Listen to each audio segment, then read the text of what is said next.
Don't be defensive. How did it feel to be back at tier 1 football in Europe? Before you answer, kama kawaida guys, you can tell very very conspicuously there's someone missing. Yeah. His name is Hillary and he's a Chelsea fan.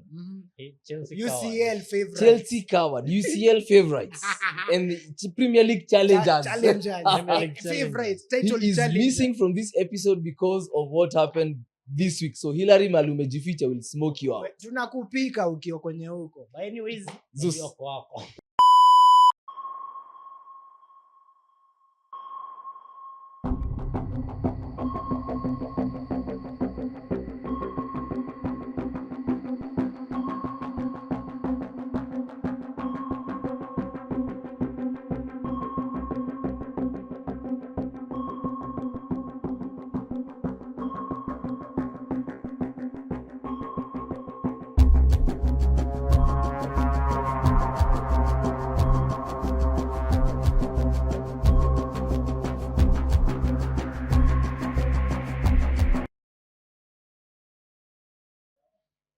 Good afternoon, Nairobians. This is the alternate channel, and I bet it's around right now. It's 1 p.m. so it's 9 p.m. in Sydney. Australia. Yeah, guys, we got a fan from Sydney, a big fan from Sydney, and also we got a fan from Josie. Yeah, man. Big up Moshai. Yeah. Anyway, we're back again. This is Zeus and Vicky. Yeah. Guys, I bet you had a nice week full of football. Yeah, it was a beautiful one. From Tuesday To now. Mhm. And from the last episode we had, it was a UCL take. Yeah, man. Everything has settled down. All right. We know the takes we had. Mhm. We'll start with this Mandem. Mhm. After a long exile from the European I wasn't that long. tier 1. It wasn't that It's been long. long. I don't mean mazoea. Bro, Tier 1. Yeah. nyinyi watu mlikuwa nje longer than us. Why are you teaching me?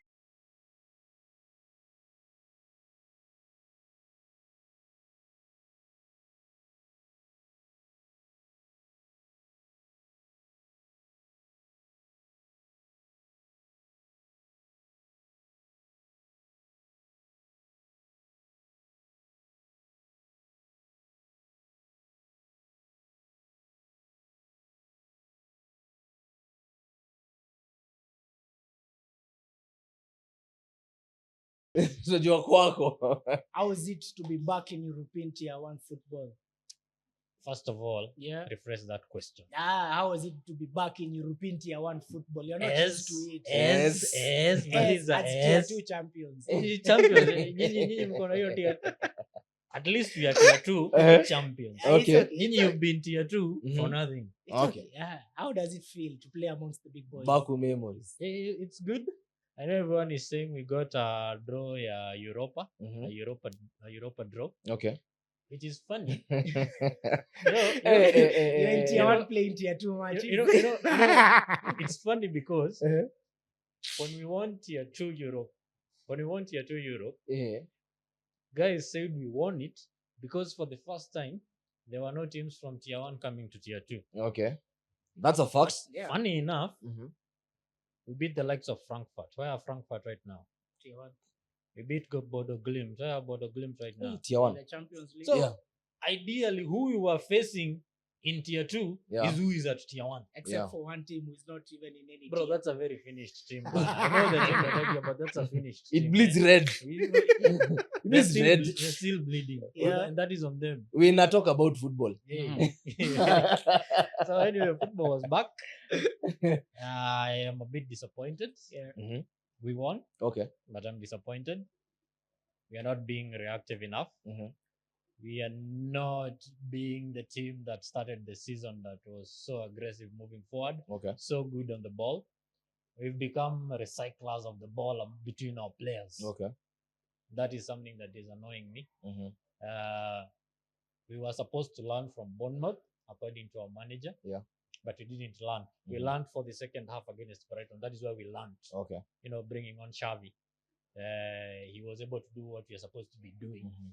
So Villarreal, great 3 points. Mhm. Mimi nasemanga ikifika ni competition ya knockout, I'm okay with your smash, grab and go. Smash and A grab. draw is also fine. Yes. The only place I'm never comfortable with draws is a league. Yeah. It gives you a false narrative. Yeah. That you're doing So well. yeah, that you're doing well, Yeah. but clearly you are not. Mhm. So I'm a bit I'm not going to judge Frank Okay. harshly. Okay. It's his first season. Mhm. He's like day and night compared to what we had under Ange. Yeah. He's more composed. He has a better structure. He's better set up. Mhm. So I'm not going to go so hard on him. Okay. However, if it's true what he says he's learning, let him show it to me more often. Okay. I'm getting tired of watching us getting outpressed by Okay. teams. By Bournemouth Teams, by outpressed us. mid-table teams actually. Hakunanga kitu kama mid-table Tuseme teams. tu If a on team, paper. if a team is a pressed team, if it's a pressed team, haijalishi what position they are, They'll still press you. do it. They'll still Yeah. press you. Yeah. Come Liverpool are a high press team and they're at the top. They still press you. Yeah. So at a Brighton, Bournemouth, they're not mid-table teams. That is their system. It's what works. However, me wanna believe a team like Brighton, team that like Bournemouth, if you match whatever they're doing, they're always easy for you to take in. Yeah. Problem in Akuanga, you Yeah. sit back or you try to Yeah. outdo them. They'll kill you. They'll You kill have to match them. Yeah. And that is what we could have done yesterday against Brighton. Against Villarreal, same thing. Okay. They were pressing us. I was watching Pepe and the other guy on the wing. The Mhm. wingers were pressing us so much. Mhm. Yeah, they were pressing us so much, and Mhm. we were not able to match them. Yeah. Yeah, we got lucky. We got an own goal, Mhm. but it was not good enough. Okay. So I think Frank needs to do something about it. Mhm. I will say again, I think it's more of a personnel issue, Okay. especially our left wing that Mhm. I was used on. Our left wing is not, it's not comfortable enough. Okay. Playing Xavi Simons on that, it's okay, but play him with Destiny Udogi. Don't play him with Jed Spence. Jed Okay. Spence loves to overlap. Okay. Udogi loves to invert. To invert.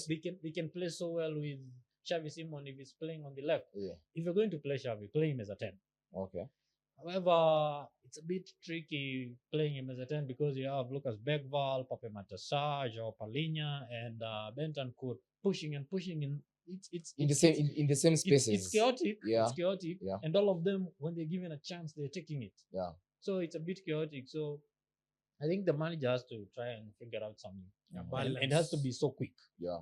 But I think Xavi Simons needs to start as a 10 moving forward. He has to be Okay. our 10. Okay. We need that creator. Okay. So, and then it will be between Begval, Sa, and Bentancur because I don't expect Palinha to start. That guy is a beast. Okay. He went to Bayern. He had one poor season, injury ridden. People wrote him off, but Yeah. he's back and He's redefining his form. he's back to his best. He's you know? actually back in a league where Yeah. favors his Yeah, gameplay. it favors Yeah. his style. Very physical. And you know, kuna watu waingia a league where it favors their style, but they flank it.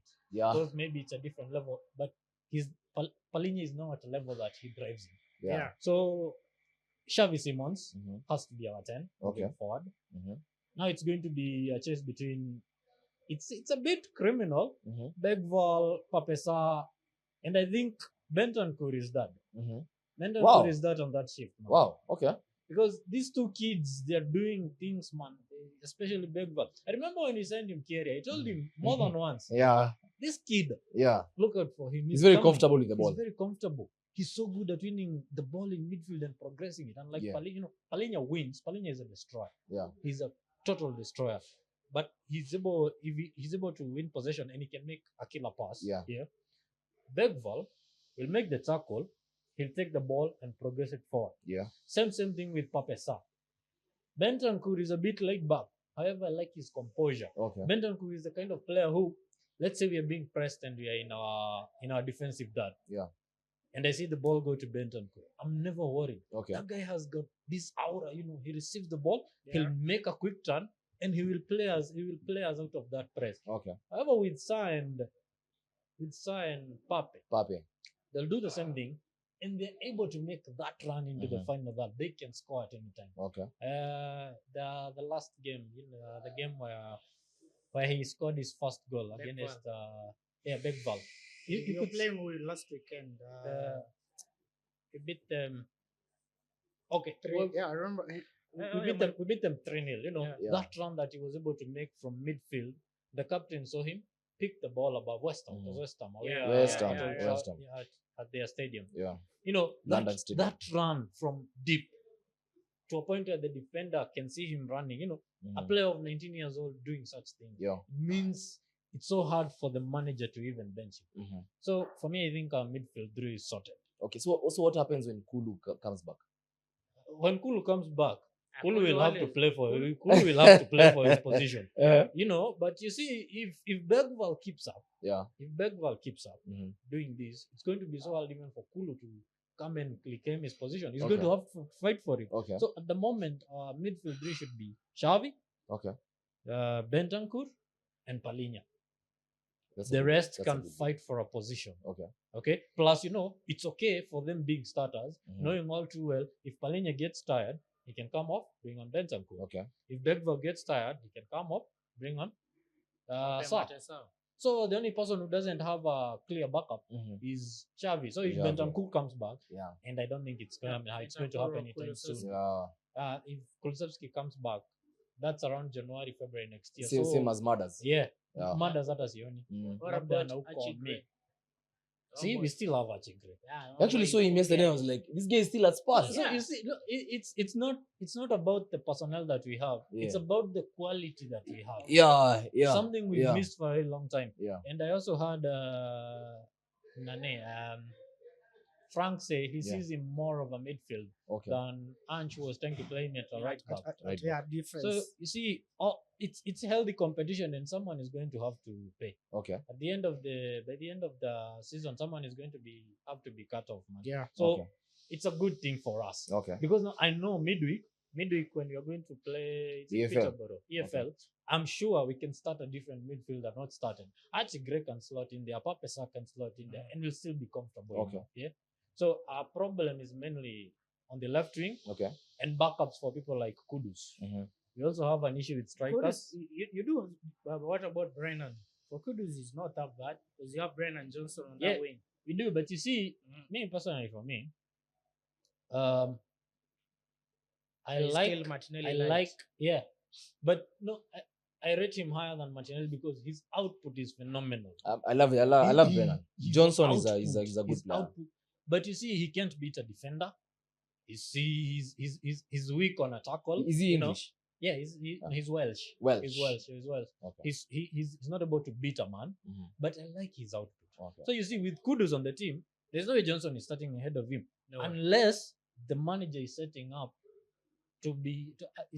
us to face a team where we're going to Counter-attack. counter-attack football. Yeah. That is where Johnson thrives. Yeah, And unfortunately, at the moment, Thomas Frank is not setting up that. Mhm. He's a good option, Yeah. He can play on the right, he can play on the left. Yeah. But at the moment, it's just a backup.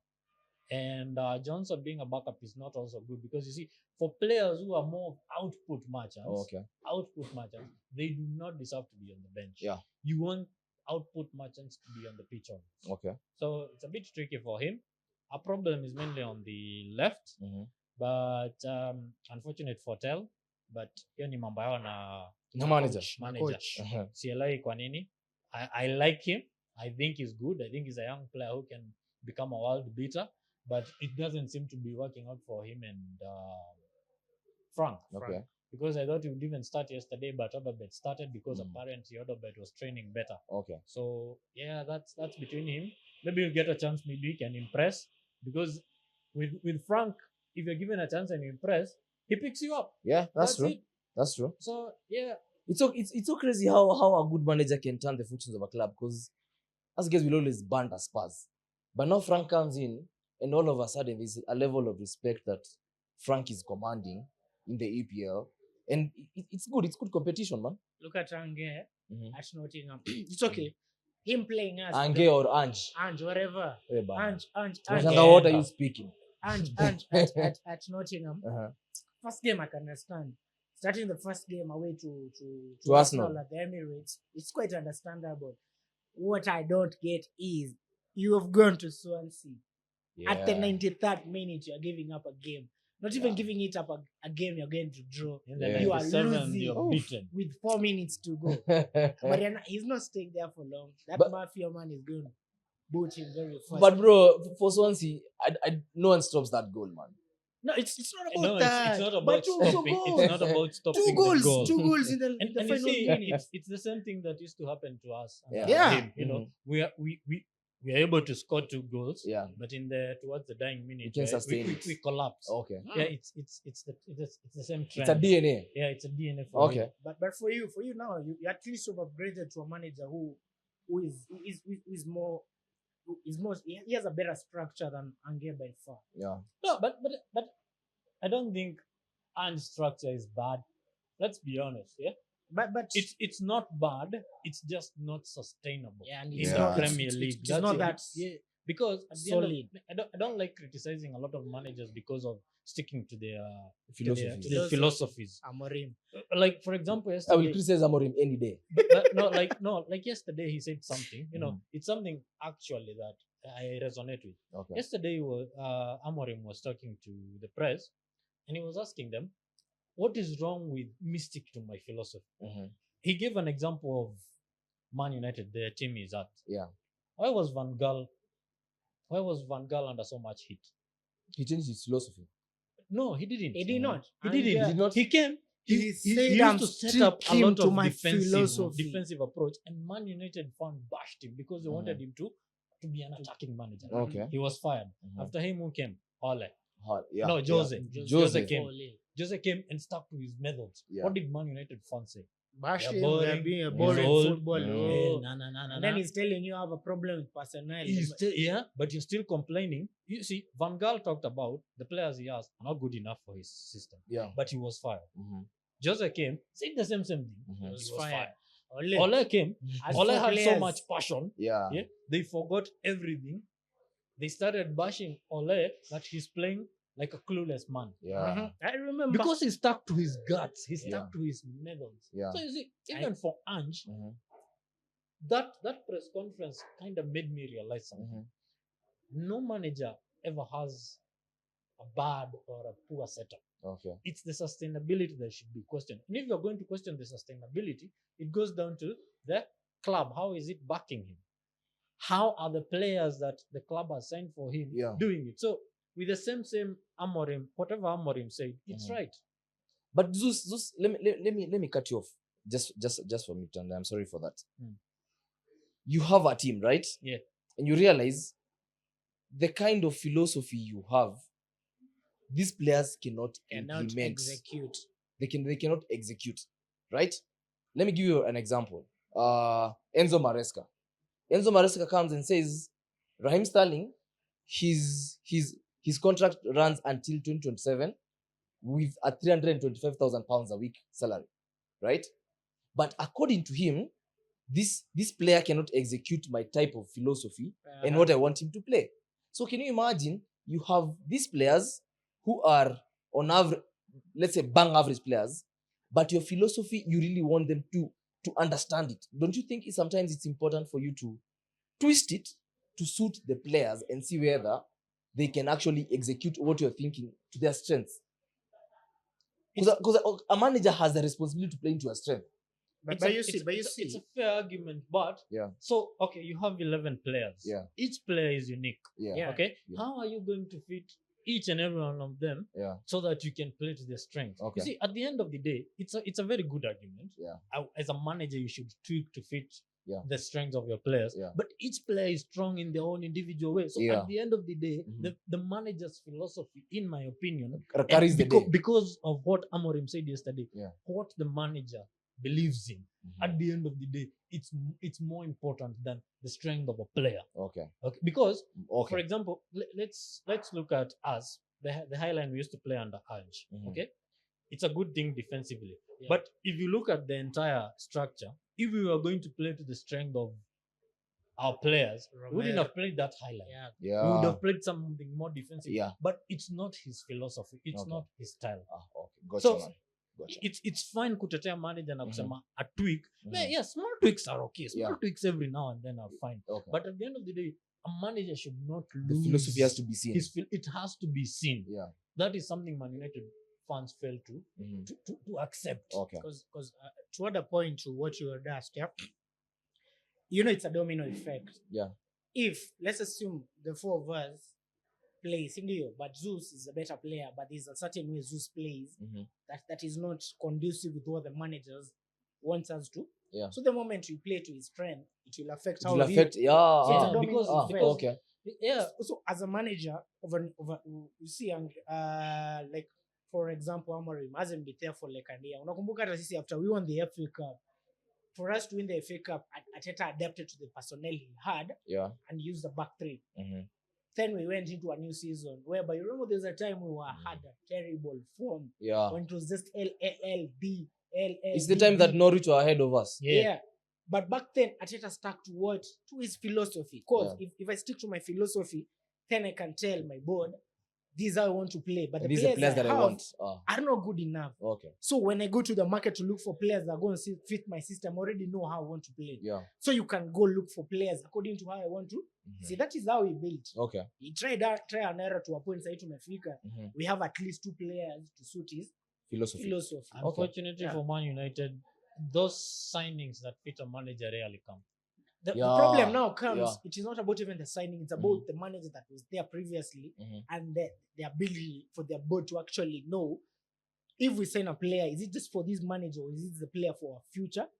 You see, if I sign a player like this guy who went to Leverkusen then was fired when he was shipping Ten Hag. when he was shipping all his Ajax players. At the end of the day, if Ten Hag leaves, the players he brought are Ten Hag system kind of players of which PSC want to work out. Yeah. No. Then you just brought them at a very high rate. Na pia pesa unawalipa. You find like a player was to go to Newcastle. An example of Mbeumo. Yeah. But Mbeumo here as United want me. This don't want me. They are going to pay me better. That player will go there definitely. At the end of the day, prestige and everything. Players look at a club. Newcastle don't have the same ability to market me as Man United. So United, most of the time, players will not just go there to fit their system. Players are selfish. This is a marketing. Okay, we'll talk about Man United. But anyways, hata tumeenda mbali, tulikuwa Champions League. Tuko Champions League and United, they're not in the Hata EFL. wako huko. But at the end Wako of the tu day, FA Cup wenye tu hawajacheza game. whatever we've talked about, it cuts across. It the cuts entire- across all the because board. we saw it with Chelsea. Yep. We saw it with Liverpool against Atletico. We saw it with you guys against, the manager system. It Yes. has worked. Yeah. So Victor, Super Mikel's team. Yeah. You guys went to San Mames. We went to San Mames. On Tuesday, early kickoff. Sisi ndo tulifungulia watu Champions League. And it was a beautiful game. It was a beautiful, well-controlled game whereby we won. First of all, winning is the most important thing. We went there and won. And the way we won was a beautiful thing because we won from the bench. Okay. Remember last season I told you the difference between us and Liverpool was bench impact. Okay. Rest in peace, Diogo Jota. Yeah. Bench impact. It's Remember actually that? 120. Yeah.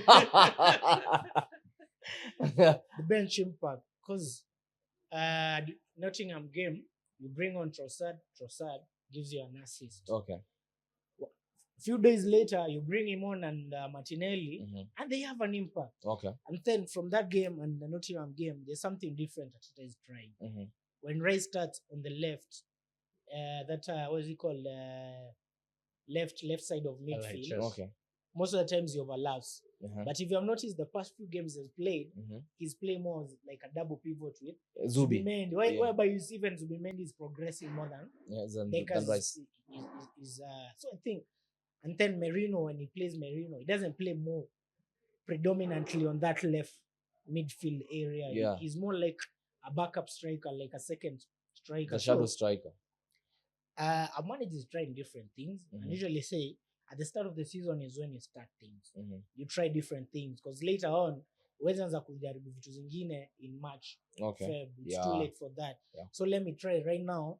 I see what works. You see what he said? He's trying to look for perfect combinations and partnerships, of which I feel will get better. Thing I like about teams is if I bench you, get angry. Give the manager a headache. I like what Martinelli and Trossard are doing. I'll give you a headache. Right now where Skelly is, he feels the headache for his position. Because at your game at Bilbao, whereby you're expecting Skelly to come on, Mikel tells you, no, I will take out Calafiori. In Capi is used to playing on the left for Ecuador. That is why he plays predominantly for that team.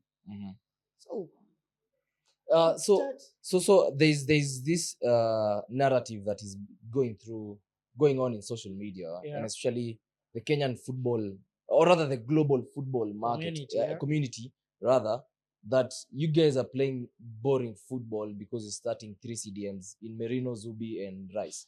What's your take on that? it's boring to them because we're not Mhm. giving the opponent a chance to. Is it boring? At the end of the day, if I play a football match, I win 5-0, you tell me I'm playing boring football. Mhm. I win 3-0, you're telling me I'm playing boring football. I Mhm. go to a difficult team in the Champions League, I win 2-0, you're telling 2-0. me I'm playing boring football. It's boring to you Yeah. because you're not an Arsenal supporter. Yeah. You're an Arsenal hater who is expecting Address them. you're an Arsenal hater who is expecting the opponent to give you better football. No, it is not up to us to give the opponent a chance to score against us. No, Yeah, man. it is up to us because one thing a manager will always tell the team. Remember even when I saw Jose during midweek when he was talking. No, actually last weekend when United lost Yeah. to Man City Mhm. and they were bashing Amorim, but what's it called? Jose said there are things that are called basics in football, and the first basic in football is what? Defensive work. Defend. That is why even Jose was angry. It is a derby with no card. Yeah. What kind of derby is that? You're not even making challenges. You're not. At the end of the day, if I'm not conceding, football has one rule: if you don't If you don't concede, you have you don't ever lost lose. a game you never conceded? No. No. So it's not. I'm playing boring football and I'm joined third on most goals scored. Uh-huh. The best goal difference in the league. I'm boring you. Mtaboeka zaidi. Score if you can. That Score is if you our can. mental. Tunaenda kuwatch games na blanketi. Inabidi Yeah, tuwala so- ulale. Mimi najua mimi nikifunga hata hiyo bao moja ni celebrate. Unarusha Do I- blanketi hivi. Do I have an issue? You don't have an If I issue. win Why 1-0, not? 3 points. bruh, 3 points is all that matters. at the people end of want the game. us to be entertaining like Mm. Liverpool, whereby you score 2 goals, then you concede 2 goals. Yeah. Would you rather have a 0-0 draw or a 4-4 draw? Mimi I prefer 0-0. Draw ni 4-4 draw. sitaki. Mimi hata sitakangi Watu draw. sasa wanataka kani kushinda hiyo 1-0 game inaisha 3-2. Uh-huh. Not in our yard, my people. Uh-huh. Score if you can. Yesterday I was with a man like Eric Njiru and he was telling me, can you see Everton, they're bringing the game to us. Bournemouth brought the game to us. Newcastle brought the game to us. But you guys played boring football. And the thing is, What did they do against us? the thing is about boring football is the same Liverpool had no shot on target against Arsenal before. I think they had one before they scored the free kick. That is And- what and one thing they after- forget. And after they had none. Exactly. You get so So, also them were also in why a did they defensive bring shape. the ball to us? It's We so were ready interesting. for them. It's so interesting because even Anslot said we play this game 10 times again. They win once, we win once, we draw 8 times. Yeah. Because each team is a team that is possessing the ball and avoiding conceding. Yeah, you know what's interesting? Yeah. Our friend who is missing also Yeah. promised that they will take the game to Liverpool. Actually, yeah. Well, Him is why- like, why- we lose, but we'll take the game to them. why did he take it to Allianz Arena? Allianz Arena. Why did they take it to Man United? No, they took the conference, the world FIFA Club World Cup. Hata ndio umesema sisi transition so seamlessly. Why did they Wacha take it to tuende huko. Allianz? Tuingie tu kwa Allianz kwanza, tu digest what happened at Allianz Arena. Hilaris said here that they are playing Barcelona, they are playing Napoli, and they are playing Bayern Munich. And those are revenge. The Very last time personal. the last time they won the Champions League, they won won at it at Allianz. Allianz Arena versus Bayern Munich, so it was personal. It's a remontada. Let me tell you guys. If there's one thing that Enzo Maresca will not do again, is play Caicedo, Enzo Fernandez, and Reece James in mid, In in midfield. midfield. he thought he's facing He will Barcelona. not he's do that playing again. PSG again. I can promise you guys, Ah, he'll not do that again. you Because see how I they saw were destroyed? I saw Conrad Laimer. He's drifting into the middle. Hurricane, he's collecting the ball from zone 18. Yeah. Tosin is actually And then behind Tosin- Hurricane. Tosin was advised, shadow this man. You don't shadow Hurricane, Who man. shadows No, Hurricane, man? who shadows Hurricane? Ndio nilishindua as in like, you see Hurricane almost in the middle, at the center Yeah. is with Tosin. I'm like, nigga, when your manager doesn't tell you. Hurricane is not like Haaland, is not like Eikores, is not a typical Oh line my who by you know goodness. he'll stick towards those lines. The amount of Atapigiwa long balls. Bana now going bro, to play long the amount balls of to you. rotation that, and I was telling you guys that I will be watching Bayern Munich games because Company has drilled this team to make so many rotations. Nani was drifting from the middle, Serge Gnabry and Hurricane. They're moving as a unit. They knew as we drift towards our own box, Chelsea players are going to follow us. Yeah. They follow us. They leave such a huge gap between the defense line and the midfield. Mhm. That's where Conrad Laimer comes in. Conrad Laimer comes in. This guy called Conrad Olise. alikuwa tu anajipata Olise, tu kwa box. Olise He was bombing that Olise box. is so far on the wing. So now Kukurela is wondering, okay, fine, I'm with Olise over here. The gap between Who me, has Raheem? hey, Lima? And bro, there's- Lima is na free. Lima saa hiyo Tosin washatolewa position. Washavutwa. Lima will have scored like 2 or 3 goals. But anyway, Chelsea fans say that they gifted Bayern Munich. They The gifted 3 them goals. what? That's what they've been saying. What? Bro, I wish you were present in the group. But anyway, let's carry it. Then I will continue with Allianz Arena because I We will think take it. there's From something Alianza, and then there's we something with- transition to Old Trafford. there's something that we need to say about Chelsea. Yeah. Be right back.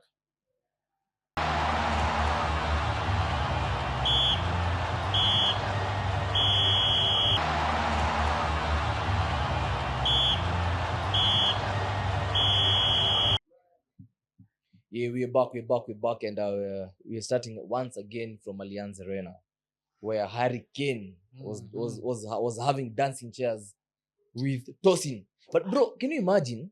You spend 2 billion, then you unapeleka Tosin na Chaloba Champions League. No, I think I remember when settled. Carragher got Na so much Malo-Gusto. stick. He got so much bro, stick we from said people we for settled bringing that up. But that's a fact, though. we settled that last week. Uh-huh. Chelsea no longer care about signing players They just to build a team. Yeah. No, they're not building a team. Uh-huh. You come in, you play 2 seasons. Uh-huh. They're signing you based on data. Yeah. The data that says if this player continues on this trajectory, he's going to increase in value. Yeah. That's the Chelsea way now. Yeah. So they can spend 2 billion, but they expect 4 billion. Mm-hmm. It's as simple as that. Okay. No, Okay. Do you know for a squad that is worth 2 billion, they have So So many kids. average. Is it just like average is even me upgrading their center back? But anyway, You know. Chelsea is an interesting team because they drew with Crystal Palace. Mhm. Not Brentford. They drew with Brentford. Mhm. And stole now this from is Fulham. and this is not. Let's give them the flowers. Yeah. They won They that won. game. It's They a- won the game. No problem. They got beaten by Bayern Munich convincingly. Hapa kuko na story ati we gifted Bayern Munich goals.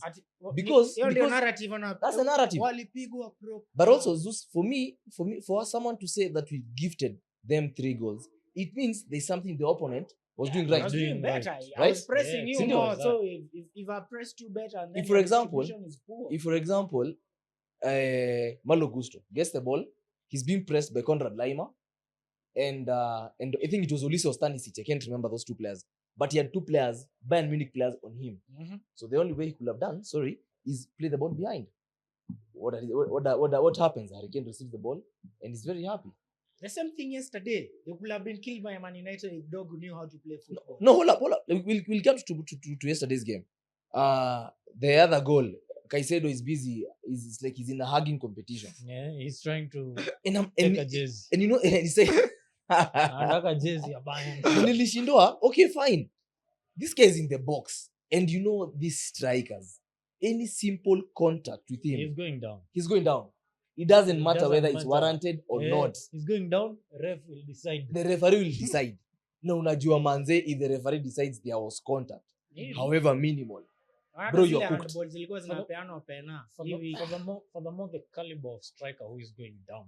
Yeah. You know, sometimes even refs already in their heads they know they know certain things. Yeah. Harry Kane is not going to go down at it just because. Because he's gonna dive. Yeah, he's not just going to go down. You saw because- Kake as diving Yeah, in and the ref was Burnley like, game. Oh, yo, acha. "Yeah, acha, I know you, man. Acha, wewe. I know you." But Zeus, from a neutral perspective, because there are things that probably we could say, and guys are like, oh, you guys are hating, and we're not hating. You're not right. We're telling Chelsea fans, calm down your high horse. Mm. Calm down your high horse. Forget about the Club World World Champions, the Club Forget World Cup. about 30 Forget about trophies. Forget about the badge. It's Yeah. there. We respect Yeah, it. You have will it for never 4 take years. it away from We'll you. never take it away from you. But come off that high because it's a problem. Yeah. It's clearly a problem. Defensively a problem. And I'll also add on to Enzo Fernandez. He's Yeah. becoming a problem in A midfield liability for them. more than an He's asset. becoming a liability Mhm. more than an asset. All right. He's instead of going up, he's going down. Okay. He's making them slower and slower in midfield. Mhm. Something that he never used to do. Mhm. And by making them slower, he's putting their defense, which is already under so much stress and so much pressure. Yeah. By being the one who makes their midfield play slow, Yeah. it's putting the defenders under much more pressure. Okay. And that is why teams are killing them. Their defense, it's Mhm. poor. It's Yes. horrible. You see, even yesterday before when that red card, United started with a purpose and a goal. You're killing this team. Mhm.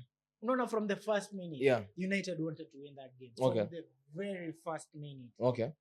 Then later on, tuingie tu OT. Yeah. Because ila two games in a row, bruh. Two. There more to come. Yeah, so More to come.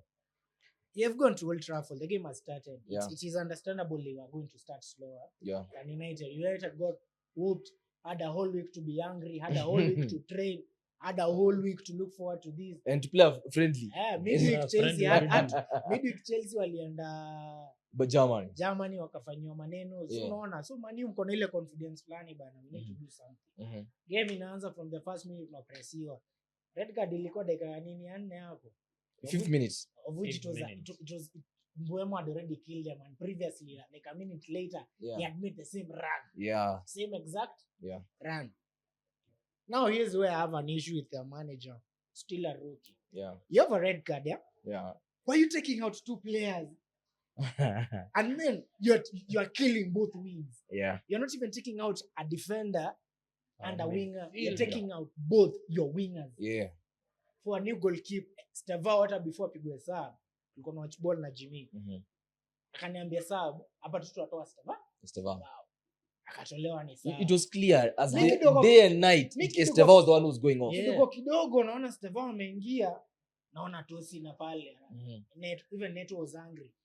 Cause yes, you're 1-0 down. Yeah. But already the moment you're brought down an extra defender, Mhm. it tells you, what does it tell the team? Yeah, it's just They are going to defensive. defend now. Yeah. Is the 6th minute lakini defense kwanza. 84 minutes of defending. Tufikirie defense. Yeah. So that was, hata Chelsea fans wanajua that was a mistake, because at the end of the day, Casemiro being the most experienced player on the field but Yeah. doing such a stupid thing Mhm. is just the Man United way. Yeah. You know, if Maresca hadn't panicked so much, Yeah.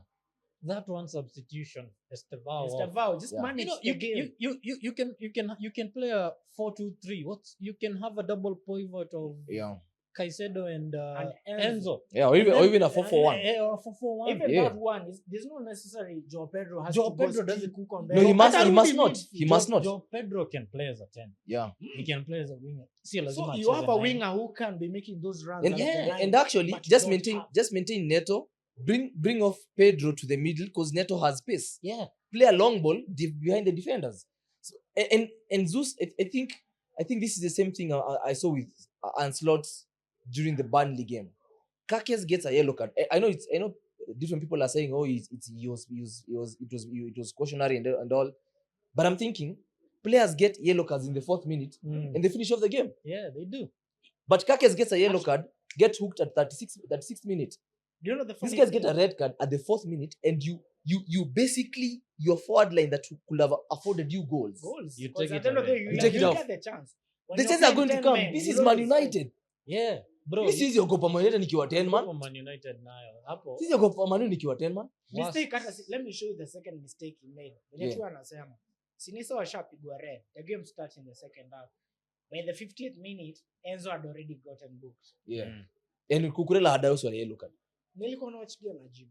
Ngambia, now this is the chance. You already have Andre Santos Yeah. who can do Enzo's job, of Yeah. which Andre Santos actually going forward is a bit better. Yeah, he Let's is be better. honest. Yeah.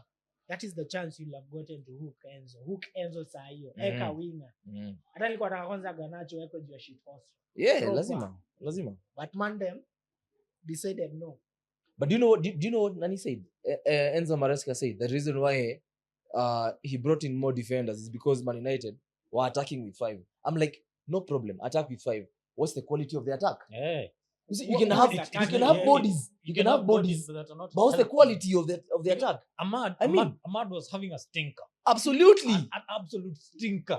So hata kama mna attack na 5, it's like your one man. You're left. not- Actually, less. the only player I got to United side who looked like will attack more aside from Boemo Yeah. was Dogu. Yeah. But Dogu is shit when it comes to delivery. I've been He arguing is. with a friend of mine who's a Chelsea fan. Yeah. He's telling me Dogu is a baller. I'm like, bruh, running up and down. Cardios don't make you a baller. They don't make you a baller. They don't It is make you a what you do baller. with the ball. Yeah. That time I remember during the first half too, wali press goal.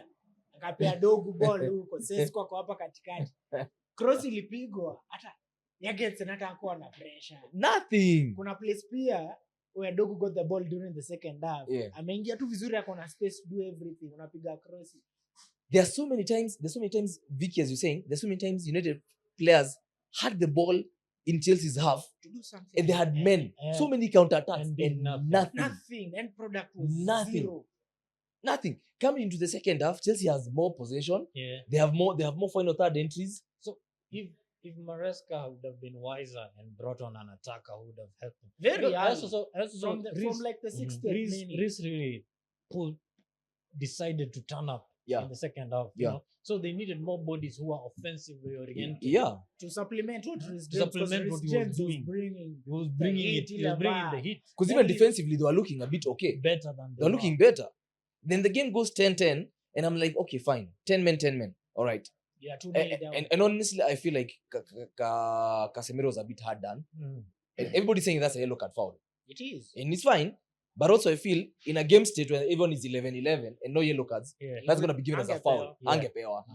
And And I think the red card played into the referee's mind, and they thought, okay, fine, I need to balance this I need game. to balance. I need to balance the game. So I thought Casemiro was a bit hard done. But fair enough, he had scored a nice goal. But then again, you go 10 men, right? And I'm thinking, okay, Chelsea, I wish you had Pedro Neto in this game. Or if not Pedro Neto, bring on Garnacho. Or bring on Garnacho. Someone who A boy who he can run. And then he has a point to prove. And he has a point to prove. And we know he's average, man. Can be. Yeah, man. He's average, but he thrives in those moments. Chaotic moments. That's why he thrives. But Man United got their win, and I think finally, congratulations finally by they are them. back. in their back. You are And back officially. Mnapiga friendly na nani midweek. Natuambia comment section baadaye. and there's one of our friends, our mutual friend Hobson, told us in the YouTube comments that let's not talk about Chelsea being a commercial club. Yeah. Unfortunately, bro, you're a commercial club. It is what it is. It is what it is, man. It is what it is. Tunaongelea losses zenyu. Unafilaje? Anyway, let's switch it up to Barcelona Newcastle, because that's one game that Joel Linton, Tonali, and Bruno Guimaraes, they had a leash on their necks. Pedri was running. Man them like Pedri. Circles around them. Oh my goodness. No, when Pedri made his debut, I was having a conversation with someone and I said, this is the real star of Barcelona. Yeah. I know everyone gets on Yamal saying he's the star boy, which is fine. Yeah. Yamal is a good player. He's a star But boy. I'll still insist the actual star player at Barcelona will always be Pedri. That's the metronome. That's the metronome. Yeah. Yamal is the star. But this guy. Unajua Controller. kitu watu usahau, Pedri pia there's another player he has to play with to maximize what he can do, and that is Frankie. Yeah, Frankie de Jong. Because if Pedri plays with Casado the same place, Casado will not give him the balls. Pedri give who is called Frankie. Hata venye walifika mahali wako 2-0 down. When Barcelona was controlling the ball, just look at the two players that were sharing the balls amongst themselves. Yeah. It was Pedri to Frankie, Frankie to Pedri, Pedri to Frankie. Newcastle Dogs had no answer. You know, and here's the thing, when you have when you have a team and you have the chances, bury them. From the first minute to the 10th, 15th minute, Newcastle had like 3 good chances whereby they were exploiting that high line. Harvey Barnes was having a nice game. Elanga was who was having joy. But that's the problem, Vicky. Output. ndio hiyo kitu moja. Because Elanga had Gerard Martin's number. Yeah, from man. The first minute. Yeah. But the moment ilifika 15 minutes, mmepata like 2 chances to kill us, and big up Barcelona. Due to Edu's incompetence, you got one of the best keepers right now in the world. Due to Edu's incompetence. They have one of the best keepers in the world right now. I remember that before under Barcelona, because watu wa Chelsea wakistruggle kupata goalkeeper. I don't remember who I told. Nikamwambia Espanyol kuna keeper na nusu. You bring that man them there, you'll forget even you had Roberto Sanchez. But anyways, they even had Donnarumma who could have gone there. Barcelona struck gold in that. Yeah. he saved them a couple of goals. There's a He's Barcelona fan. There's a Barcelona fan who asked, "Is this the same intensity that Premier League fans keep talking about?" Because you take Tonali, Bruno, and Joelinton in any Premier League side, and they harass you. Those guys are thugs, bro. Unajua no officiating Italian UCL, and Brazil thugs, bro. officiating UCL na IPL Very kind of different. No, kidogo. It doesn't matter, but the intensity. Yeah, the It intensity was is not still fair. the same. Unajua ile ulikuwa unangoja wabonde Pedri hadi wasimpe. No, Bro, but you see, Newcastle. I don't think that's a question of their physicality or intensity, but the brilliance of Pedri, The opponents. Yeah, the opponent. The opponents. They're able to play around the thugs. They were playing rondos. Yeah. At some point, I'm like, is this the Newcastle that we The know? Newcastle we know. Because when Newcastle shuts shop at a 4-5-1, bro, that's it. You're done. You're done. If there's a team that knows what is being shut down by Newcastle, it's CC. That mid block. The mid block The is moment crazy. Plug it in. You're done. And I'm sorry, Newcastle fans, if there's anyone watching us. I saw the introduction of it's called Voltmade, Voltamada, and I'm like, hey, bro, I don't think that guy is worth that price tag, man. No, actually, I honestly don't. the think so. funniest thing when I saw the strikers market, Yeah. and the ones that have moved, Ekor is the cheapest. Yeah. Amongst all the strikers that moved this Okay, summer. okay. Even Joao Pedro, even Voltamad, even Ekitike, they're more expensive than The Newcastle. Ekor is. But who Okay. gets more stick? Man like Newcastle. Walterman is the Lionel Messi of basketball footballers. that guy is so tall, Yeah. but he's so silky. Mm-hmm. When he gets the ball on the feet, I watched Okay. him before he came to. I watch a lot of You are Bundesliga. You are a Yeah, Bundesliga so- fan. He's- Some Bundesliga opinions later on. He's the Messi of 6-foot strikers. Okay. He remains. He's It's like Ekitike. the guy is the ball on his I've never feet. seen a striker dribble. Not just any striker. Yeah. knows how A to- tall, a A 6-foot tall striker. striker. Yeah, he Yeah. reminds me of Skamaka. Yeah, Skamaka. And the one thing I hate Ah, about man, Skamaka had a bad time at West Ham. the man. one thing I find unlucky about such players is their knees. Because Skamaka was a top player, but he got an ACL, Okay. came back, got an ACL. That's the problem with these players whose center of gravity is always high. Yeah. But you watch Skamaka dribbling, Mhm. and you wonder, why is this guy a striker? Yeah. He's such a top dribbler. Yeah. But He's of also- regions. Babatov used to have a good first Yeah, touch. but Yeah. that first Lakini touch- ile dribble, there is a difference between Control, dribbling, Yeah. close control, Close dribbling. control. Walter Made is elite in Mhm. that aspect. And So I think you have a lot if- to watch. yeah, for you have a him. lot to watch from him. Okay. If he's allowed to play like he used to play at Stuttgart by Stuttgart, Ho, yeah. Mhm. you're going to see it. Mhm.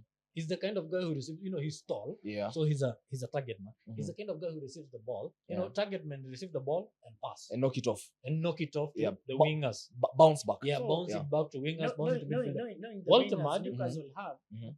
he'll have a good time. Yeah. Because if you have Elanga and Harvey Barnes, Harvey you Barnes, And have Gordon. Anthony Gordon. Yeah. But you see, unlike previous strikers like Callum Wilson or Michael Antonio, Yeah. Walter Mad will receive it and he won't pass it. He will receive it, And dribble. place down, and dribble. That guy is that ridiculous. Wacha ni kuokote. Acha ni kuokota. He can do that comfortably. Shida Uh-huh. ni apata ACL. Hiyo tu ndo shida yao. Uh-huh. Na wao wanaumianga very fast. Uh-huh. But he's a top player. Okay. If he's going to do what he was doing Bayern were willing to spend any amount of money on him. Okay. Neville Stuttgart Mhm. kind of insisted so much on 80 million. And that Okay. is why, one of the reasons why they accepted Jackson. Mhm. That they can buy him for 80 million. Bayern had that 80 million to spend on a striker. Yeah. It's just that they felt undone by Stuttgart because, at the end of the day, they're Yeah. the big dogs in In Germany. Germany. So they expected I'll buy any. It's gonna they- come they automatically. expected to be lower, but Stuttgart were like, no, Yeah. well, Then it's 80 or nothing. Stuttgart wakapata mtu ana- And then hiyo Stuttgart pesa. found someone who has that money. It's But a- Bayern had that 80 million. That's why it's in the clause of Okay. Nicholas And Jackson. then at the end of the Okay. day, at Bayern, if you're a striker, if you're going there, you're sure you're not going to start. Yeah. You're not gonna start. So, speaking of UCL, Mhm. what is happening to Real Madrid and discipline issues? You're just collecting red cards after red That's card after red card. that's Arsenal last season. Yeah, because They are carded. under Xabi Alonso, So many cards. the indiscipline bana. Jana hata ndo tulijaribu tulimaliza na Na 11 men. And then there was a controversial place whereby people were saying that is not a pen. Are It- we lucky to win that game? Very lucky. I think that penalty was not warranted. I think it's the Barnabu effect. But there was another penalty. Which Nah, game? bro. Juventus game. Yeah, there was Juve too. a penalty closer to that. Bro, Yeah. that wasn't a pen. That It wasn't a wasn't pen. a pen. I Wasn't a agree. pen. As a Madrid fan, But we De got the Zerbi Madrid brought tax. the game to us. The Zerbi is De Zerbi brought the game to us. A good one. Yeah. one. Marcel, Mason- this Mason- you have Mason- them on the UCL. yeah. It will be an Mason interesting game. Greenwood is still Greenwooding. Hey, he's still Greenwood. Obama Young still got the sauce. Yeah, And but Alex- there are other games that got played that we will not yeah, just there's dissect. Liverpool, Atletico Madrid. They almost bottled it. Liverpool, tunaambiwa it is. I we think- have I gone think- from Time. faggy time to clock to. No, to I think their slot clock time. is timing. Their clock is timing. Yeah, sahi Their inaitwa clock. ni slot time. But Sahi. it's No okay. longer or late time. It's okay. But personally, for me, Yeah. I think I was saying Liverpool. Mhm. They signed some good quality players, Yeah. and they ended up switching their style of play to accommodate the players, and that is why all this is happening. Last season you could see in build up they used to build up with 4-2-4. Yeah. Now they're building up with 4-3-3, Okay.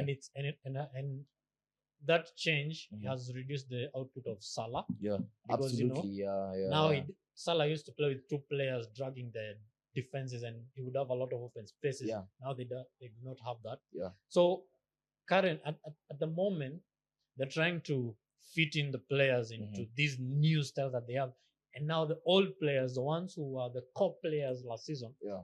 they're finding it a bit difficult to work around it, and they need to fix this quickly. Yeah. It's the results that they're posting that everyone is calling shaky. Yeah. For me, I'm okay with it. I'm Mhm. comfortable with At the it. end of the day, I'm not. they I'm are not going Played to. six, I'm won not going to six. criticize them for that result because I kind of understand where these results are coming from. Yeah. But they need to fix it so quickly. Yeah. Because the more you're being shaky, Yeah. everyone is watching you, man. Okay. You are the champions. Yeah. Everyone is watching you. Yeah. They will exploit you. Yeah. It's fine to get those results, Mhm. but you have to adapt quickly to whatever you're trying, this new thing you're trying. And if they don't, Mhm. they're going to start getting hooked soon Okay. enough. Okay. So Yeah. today we are having the Big one. stay humble derby, or the master versus the protege derby, whatever name you call it Yeah. from your football zones over there. Arsenal versus Man City. City are coming to the Emirates. They are coming back to. You remember, and the best thing about this game is the build up to it. Yeah. Because the build up started last season Mhm. when this man them had his neck on my Yeah. his foot on my neck. Yeah, that was September. Yeah, after Yeah. that, John Stones equalized and became personal, whereby Haaland told us to be To be humble. humble. Yeah. Right now, I saw the build up after the Champions League. Rodri talking, Mhm. and he was like, we are going to the Emirates, Mhm. but they're going with the mentality to win. You Mhm. remember even after that, Yeah, the remember? season without, this is like the third time Rodri is bringing up that mentality thing. Yeah. But we're going to show them Mandem. Mhm. Status quo changed a long time ago. Okay. You're just not getting with it. Run Okay. your 5-1. Yeah. That is where you're building from. All right. So it is going to be a very technical game. Mhm. There are places we can exploit City. Yeah. That is exactly where I want us to exploit them. Mhm. And that is on the wings. Okay. Because at the end of the day, they have no natural wing as it is right now. They Yeah. have no natural fullback. Mhm. Aitonuri is out. Right back, who got it after right back, man, as it is a right back. Azerbaijan harder. Sahi Azerbaijan harder. There's a City fan who told me Azerbaijan harder is Kusanov, bro, is massive, bro. It's massive. It's Lotan. I know it's Last time Lotan. was So, Me, I didn't say it is who. it is Lotan. He knows how to gas his players. I heard him yesterday. So it is Kusanov, the Azerbaijan harder. Right now, he's the best center. He's the best defender. They're calling him that. Uh-huh. Against Red Hot. I don't know who Ateta starts today. Mhm. We will wait and see. Mhm. But I'm hoping it's Eze. Because Okay. I want a player who knows what close control is, how to Mhm. beat the man. Because one thing Kusanov will do is going to tackle you. Okay. But if I have a player who knows ile tu ni kuondolea ball kidogo. Yeah. Nipata tu nikutafutia tu yellow card moja within Mhm. the first half. Yeah. We are good to go. Okay. There's something you guys, I don't know whether you guys have noticed or you're just intentionally missing it because it's City versus Arsenal. Uh-huh. You're facing them. Jeremy Doku. Mhm. What's happened to that guy? He's on form. We used to hate him because you know Because he had no end product. mimi Doku nilikuwa namuona against any team, he receives the ball, I'm like aya sawa tuanze tu It is let's just let's joke. let's You let's go remember? start again. You remember what I used to say? It's just Doku Doku. is It's Martinelli. just Doku. But But this this season, season, I can tell you what I can answer your question, Zeus. Why Doku looks like he's reborn. Let me use the name reborn. It's because like you keep saying, sometimes managers they play to a player's strengths, right? He has seen Doku and realized I'm not going to keep this ball on the wings. Yeah. I'm not going to keep him hugging the wings. He's not effective because that's what he did with Grealish. And we all know how the story ends. And now Grealish looks like he's also reborn at Everton. At Everton. Yeah. So now Doku is receiving the ball in half spaces, and you don't want a speedy winger coming at you in the half space. He will skin you anytime. It's as simple. If he's not gonna skin you, if it's a yellow card. Look at who? Madueke. Yeah. Madueke is skinning defenders left, right, and center. Yeah. Just the end product. And to come to Doku Pia, it is not really about Pep. It's about him changing his backroom stuff. Another moment I let Akina Lindas na nini. Remember Liverpool back then was Mane and Salah going to kill you proper. Yeah. Because they knew how to utilize those players. So Pia, Pep has given, me feel like Pep has given out control kidogo. He has given out control kidogo of what he can control with his players. He's giving Linders and his other backroom staff time to work on these players and see how we can maximize out these players' output. Oh, it is. It is. But at the end of the day, I'm looking at Doku facing and them like Timber. But I really feel today, as much as Muskera has been having an impeccable game since he was given the chance to start, I feel today you have to bench him. Okay. Start Saliba at some point. Because of the bully. Because Haaland is a bully, bro. Timber will get tired at some point. Yeah. So you're going to bring Muskera away on that right space. Okay. Haaland is a bully, Nisa. Yeah. At the end of the day, we know a bully. Who do you usually give Haaland to? Gabriel. Yeah. Bully this man them. But also, sorry to cut short, Vicky. I think, like you're saying, this the backroom stuff that are doing wonders to this City team. I also feel like they are trying to introduce the high line to City, and that is where Gyökeres can. You can kill them on the high line. I was going because you guys killed them.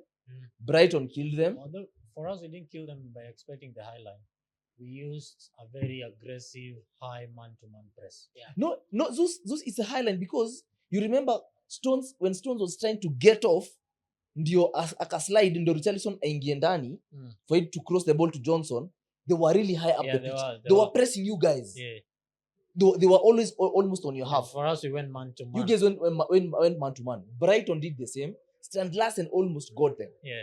And I think if today they put up the high line with Diaz and Gyökeres, I think you have a chance at the park. Because I actually was going to that point whereby right now both teams have the same type of striker. Yeah. Bulky man who wants to go at defenders, who wants to be on the box. Yeah.